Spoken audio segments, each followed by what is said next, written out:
50 пријави за семејно насилство бележи полицијата во југоистокот за помалку од месец и половина. Речиси еден случај дневно е пријавуван во СВР Струмица од 10 март до 20 април.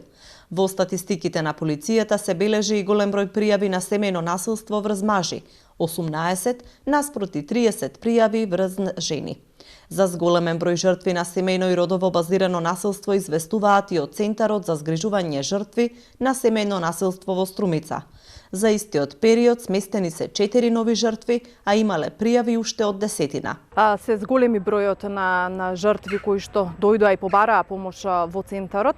Она што можам да го кажам е дека станува збор за жртви кои што интервентно побараат да бидат сместени, значи не во оној максимален период кој што Центарот го нуди од 3 месеци, туку побараа да бидат сместени само во период на време траење на така наречениот полициски час во време на викендот, понатаму нели согласно нивното слободно право излегоа од Центарот и си продолжија онака како што тие сметат дека е најдобро. Жртвите кои што беа сместени во овој период беа со малолетни деца кои што еднакво како и мајките, така и децата добиваат соодветен третман. И Националната мрежа против насилство врз жените и семејно насилство предупреди дека во овој период се очекува зголемен број на случаи на семејно насилство.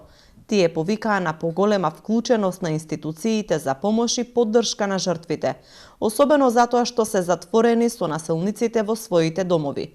Жртвите на семејно насилство и нивните деца се изземени од забраната за движење, бидејќи токму за време на полицискиот час може да имаат потреба итно да го напуштат домот.